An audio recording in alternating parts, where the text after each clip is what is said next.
The Galactic Alliance's Grand Observatory was considered the pinnacle of alien engineering, a crystalline structure that stretched across an entire asteroid, housing the most sophisticated detection systems known to the 13 species of the Alliance.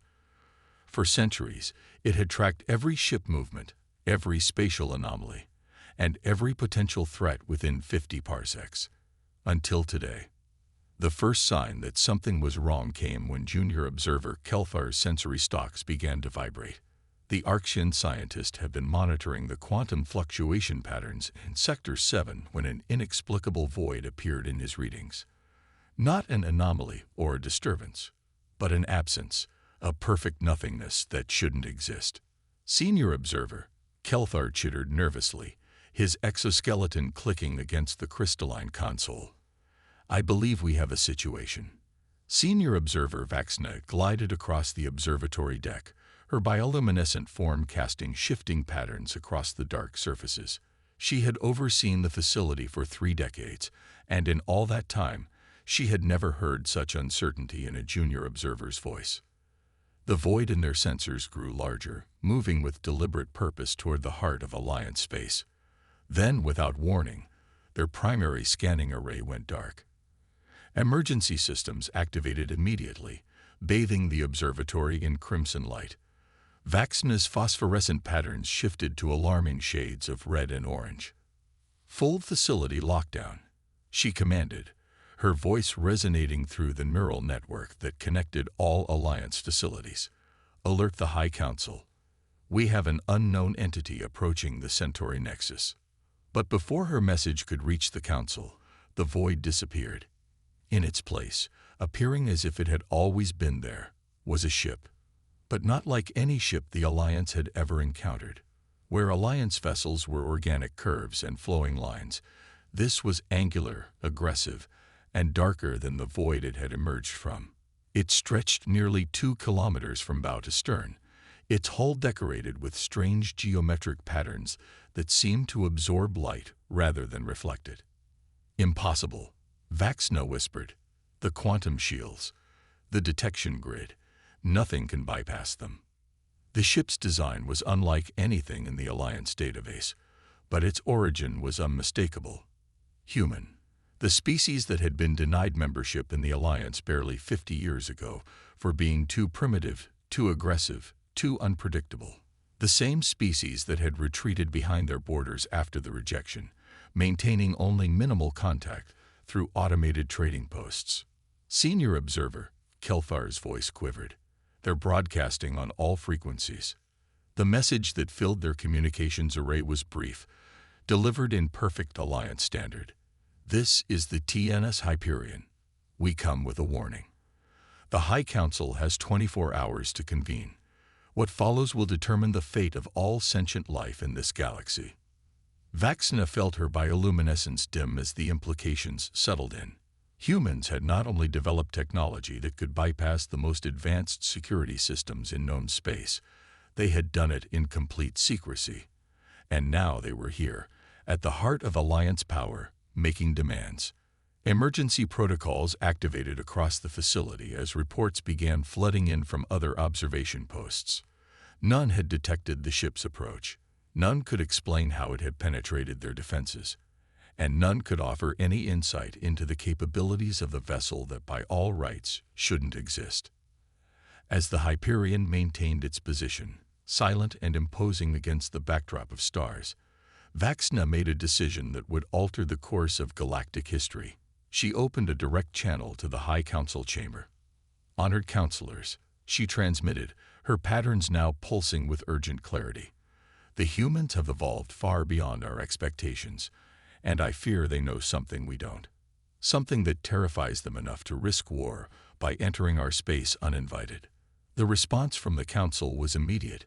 "Explain." Vaxna's gaze fixed on the mysterious ship, its dark hull seeming to bend the very light around it.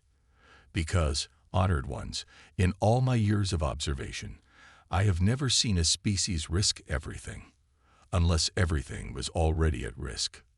The Hyperion hung motionless in space, a dark monument to human ingenuity and determination. And as the council chambers erupted into chaos, as defense fleets were mobilized, as ancient alliances were questioned, one truth became undeniable. Humanity had changed the rules of the game. The only question was whether the alliance was ready for what came next. The High Council chamber was a testament to unity, its vast dome showcasing holographic representations of every member species' homeworld. Today, those peaceful images were overshadowed by the looming presence of the TNS Hyperion, displayed in stark detail above the central platform. The 13 council members sat in tense silence as a single human figure materialized in their midst. Captain Sarah Chen stood before them, her midnight blue uniform bearing no insignias or decorations. Her presence commanded attention not through intimidation, but through an unmistakable aura of purpose. The neural translators hummed as she began to speak, her words reaching each council member in their native tongue. 50 years ago, you rejected humanity's application to join the Alliance, she stated, her voice carrying to every corner of the chamber. You called us unpredictable, dangerous, too focused on military advancement. Today, I'm here to tell you that decision saved countless lives. Murmurs rippled through the chamber. First speaker Zarleth, an ancient being of pure energy contained within a crystalline matrix, pulsed with skepticism. Explain yourself, Captain Chen. How does your unauthorized incursion into Alliance space justify such a claim? Sarah raised her hand, and a holographic projection materialized beside her. It showed a spiral arm of the galaxy, but something was wrong. Entire star systems were missing, replaced by an expanding void that seemed to devour light itself. This is the Hydra sector, 40,000 light-years from Earth, recorded 3 months ago by our deep space probes, she continued. We've named it the convergence. It's not a natural phenomenon, nor is it a weapon. It's alive, and it's hungry. The chamber erupted in voices, but Sarah's next words silenced them all. We've encountered it before. In our history, in our myths, in the collective nightmares of our species. When you rejected us, we didn't stop advancing. We started preparing. From the shadows of the chamber emerged a figure that made several council members recoil. A Nearcath, one of the reclusive elder species that had withdrawn from galactic politics millennia ago. Its crystalline form shimmered with ancient knowledge as it glided forward. The human speaks truth. The Nearcath's thoughts resonated directly in their minds. We have seen this before, in cycles so vast, they escape even our records. The convergence devours civilizations, absorbs their knowledge, their technology, their very essence. It is drawn to advanced spacefaring races, particularly those who band together. First speaker Zarleth's energy form flickered with concern. If what you say is true, why have our own detection systems not observed this threat? Sarah's expression hardened. Because it doesn't want to be seen. Not until it's too late. The only reason we detected it was because we were looking for it. Our greatest achievement wasn't building the Hyperion or developing quantum phase technology. It was learning to see what doesn't want to be found. She gestured, and new holographic images appeared. They showed human colonies, but not the cramped, utilitarian outposts the Alliance expected. These were vast underground complexes, orbital defense platforms disguised as debris, and fleets of ships hidden in dimensional pockets. For 50 years, we've been building shelters, weapons, and ships. Not for war with the Alliance, but for survival against something far worse. The Hyperion isn't just a ship, it's a prototype. A weapon designed to fight an enemy that exists in multiple phases of reality simultaneously. The Nearcath moved closer to the Council. The humans have achieved what we could not. They have found a way to fight the unfightable.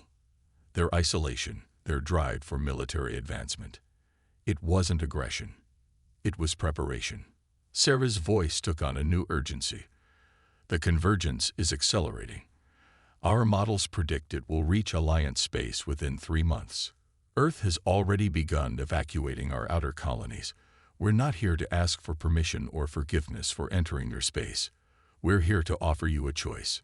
She pressed a small device on her wrist, and the holographic display shifted to show hundreds of ships, all similar to the Hyperion, emerging from hidden shipyards throughout human space.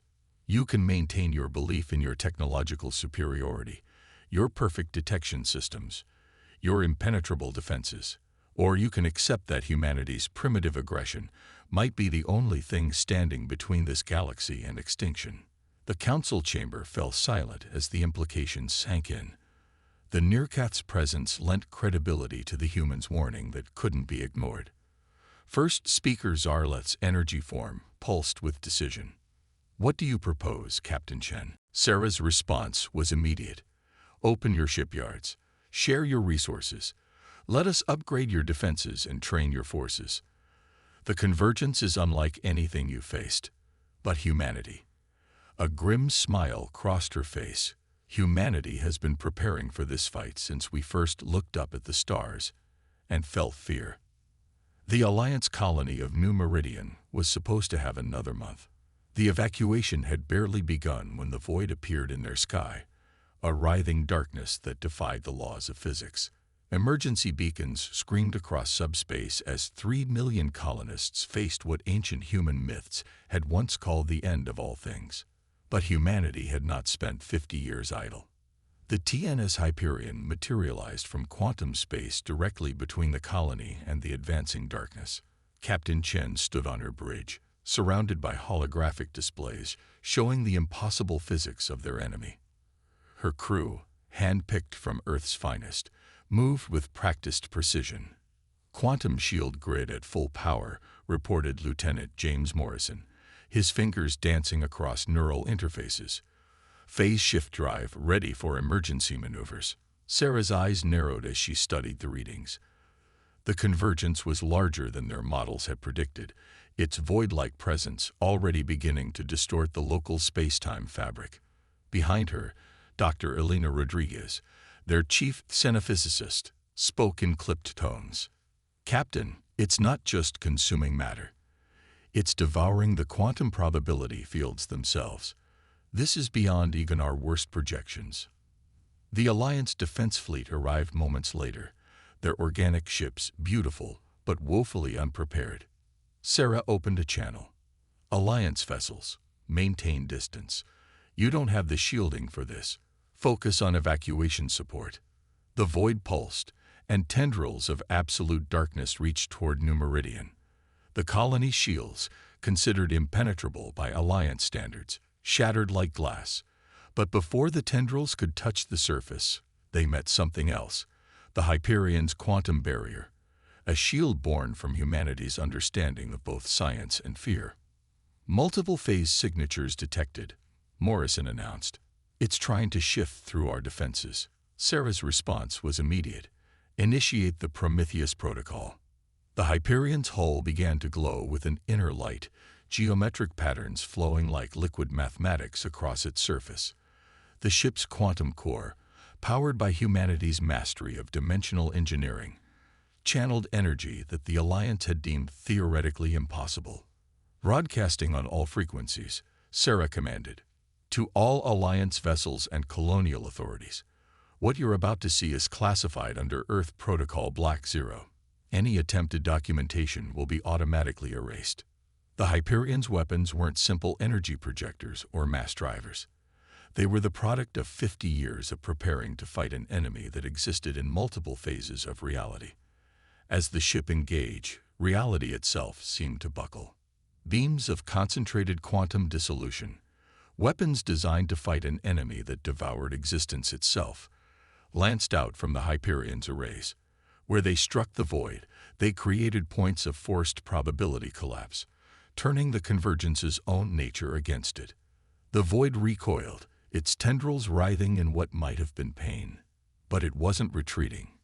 It was adapting. "Multiple quantum fractures detected," Elena reported, her voice tense. "It's learning from each hit, reconfiguring its probability matrix." Sarah's expression hardened. "Just as we predicted. Morrison, initiate contact with the other human ships. It's time for Phase 2. Across Alliance space, hidden quantum beacons activated. Dozens of ships, sisters to the Hyperion, emerged from their dimensional pockets. The Alliance Council members, watching through emergency feeds, finally understood the true extent of human preparation. Each ship took up position around the colony, forming a geometric pattern that seemed to resonate with underlying quantum fields. The void lashed out again, but now it faced not one ship, but an interlocking network of quantum barriers and probability weapons. All ships, synchronize quantum cores, Sarah ordered. Prepare for unified probability cascade. The Alliance fleet watched in stunned silence as the human ships began to glow in unison, their hulls pulsing with energy that shouldn't exist. The void seemed to sense what was coming, its tendrils withdrawing as if in recognition of a genuine threat. But it was too late. The human ships fired as one, their quantum weapons combining into a single, reality-warping burst of energy. Where it struck, the void wasn't just pushed back, it was forced into a single quantum state, its multiple-phase existence temporarily confined to normal spacetime. The void screamed in frequencies that existed beyond normal space, and for the first time in recorded history, the convergence retreated. As the darkness faded from New Meridian's sky, the Alliance vessels hung motionless, their crews trying to process what they had witnessed. Sarah opened a channel to all ships. "This was just the beginning," she announced, her voice carrying the weight of grim certainty. "The convergence will return, stronger and more adapted. But now you understand why humanity chose isolation, why we dedicated ourselves to military advancement. We weren't building an army to conquer the galaxy. We were building humanity's last line of defense." She paused, looking at the feeds showing the shocked faces of Alliance leaders and crew members. "The question now is simple.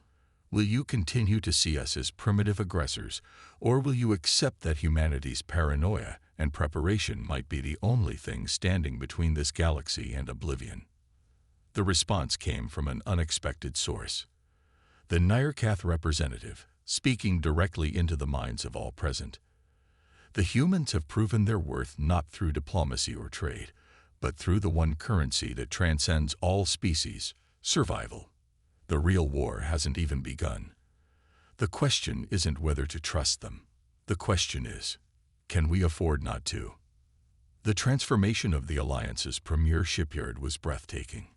Where once organic vessels grew in crystalline pods, now hybrid ships took shape, their hulls merging Alliance biotechnology with human quantum engineering.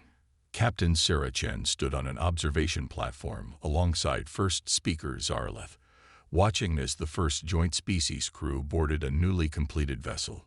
3 weeks, Zarleth's energy form pulsed with amazement. "Your engineers accomplished in 3 weeks what our designers thought would take years." Sarah's lips curved in a slight smile.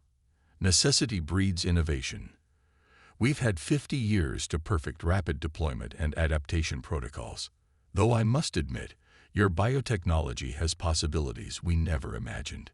Below them, human quantum physicists worked alongside Alliance bioengineers, merging their technologies in ways that defied conventional understanding. The new ships incorporated living tissue that could adapt to quantum fluctuations while maintaining the geometric precision necessary for probability warfare. But not everyone embraced the collaboration. A delegation of Nyrcath representatives, their crystalline bodies radiating disapproval, approached the platform. "This is blasphemy," their leader resonated. "You corrupt our pure designs with human warfare technology. The Alliance has stood for peace for 10,000 years." Sarah turned to face them, her expression calm but firm. "Peace is admirable. Survival is essential. The convergence doesn't care about your principles or your history. It cares only about consumption." The Nyrcath representative, who had become a constant presence since the battle at New Meridian, glided forward. "The humans speak truth. We have watched civilizations fall because they clung to their ideals rather than adapt. The convergence cannot be reasoned with, cannot be appeased. It must be fought." The argument might have escalated, but alarms suddenly blared throughout the facility. Emergency holoscreens materialized, showing multiple void signatures appearing across Alliance space. The convergence had returned, just as humanity had warned, and it had learned from its previous encounter. All ships, battle stations, Sarah commanded, her voice carrying through the facility's communication network. This is not a drill. Initiate emergency protocol Omega. The newly completed hybrid vessels launched from their berths, their crews, human and alien alike, moving with practiced coordination. Weeks of intensive training were about to be put to the test. Sarah turned to Zarleth. It's time to see if our collaboration bears fruit. The convergence is attacking multiple targets simultaneously, trying to split our forces. A strategy it learned from studying us, Zarleth observed, their energy form pulsing with concern. Yes, Sarah agreed. But we've learned too. Lieutenant Morrison, initiate quantum synchronization across all Allied vessels. Throughout Alliance space, the new hybrid fleet moved into predetermined positions. Each ship's quantum core pulsed in harmony with its biological components, creating a network of interdependent defensive grids. When the void tendrils struck, they met not individual shields, but a unified barrier that drew strength from both human and Alliance technology. From her command center, Dr. Elena Rodriguez monitored the quantum readings. The biological components are adapting to the void's attacks faster than we predicted. The Alliance biotechnology it's evolving in real time. This was humanity's gift to the Alliance, not just technology, but a way of thinking. The ability to take an enemy's strength and turn it into a weakness. The biological ships learned and adapted, while the quantum weapons kept the void from existing in too many phases at once.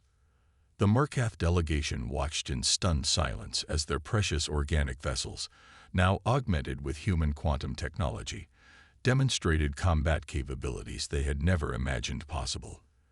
The ships moved with organic grace but struck with geometric precision, each attack coordinated across multiple phases of reality. This is what unity looks like, Sarah stated, her eyes fixed on the tactical displays. Not just technology, but understanding. The Alliance's wisdom combined with humanity's determination. The void entities recoiled from the coordinated defense, their attacks becoming increasingly erratic. For the first time, the convergence faced an enemy that could match its ability to adapt and evolve. But victory came with a price. Several hybrid ships were lost in the battle. Their crews, both human and alien, sacrificing themselves to hold the line. As the void signatures finally retreated, Sarah opened a channel to all surviving vessels. Today we prove that together we're stronger than apart. But this was just another skirmish. The real battle is still coming. The convergence will analyze this encounter, adapt its strategies, and return stronger than ever. She turned to face the assembled Alliance leaders, her voice carrying the weight of command. We have weeks, maybe days, to prepare for its next attack. I need every shipyard, every engineer, every scientist working at full capacity. No more debates about tradition or purity. No more political maneuvering. The Mercath moved to her side, its crystalline form resonating with ancient knowledge. The time of individual species is over. Either we stand together, or we fall alone. As if to emphasize their words, long-range sensors detected massive void signatures gathering at the edge of known space. The convergence was marshaling its forces for a decisive strike. Sarah's expression hardened as she studied the readings. We've shown that our technologies can be merged, that our species can fight as one. Now we need to prove we can win as one. Because the next battle won't be for a single colony or sector. It will be for the survival of all sentient life in this galaxy. The combined fleet of humanity and the Alliance hung in the void of space, 5,000 ships strong, each vessel a testament to what their civilizations could achieve together. At its heart, the TNS Hyperion led the formation, its quantum-enhanced hull gleaming with bioorganic patterns that pulsed in rhythm with the fleet's unified defensive grid. Captain Sarah Chen stood on her bridge, surrounded by both human and alien crew members. The tactical display showed what their long-range sensors had detected. the largest congregation of void signatures ever recorded, a darkness that threatened to swallow entire star systems. The convergence has committed all its forces, Dr. Elena Rodriguez reported, her hands moving across the hybrid control interface. It's learned that attacking in smaller groups is ineffective. This is its adaptation. Overwhelming force. First Speaker Zarleth's energy form shimmered beside Sarah. Then we face it with everything we have. All ships report ready, Captain Chen. Sarah nodded, her expression resolute. This is what we've prepared for. Not just humanity, not just the Alliance, but all of us together. Lieutenant Morrison, initiate the Prometheus Symphony.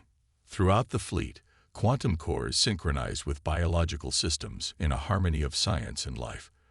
The Nirkath's ancient knowledge had helped perfect this merger, creating defenses that existed simultaneously in multiple phases of reality, while adapting and evolving in real time. The void struck first, massive tendrils of anti-existence reaching across space. But where they met the fleet's unified quantum biological shield, they found not resistance but resonance. The shield didn't just block the attack, it absorbed it, learned from it, evolved against it.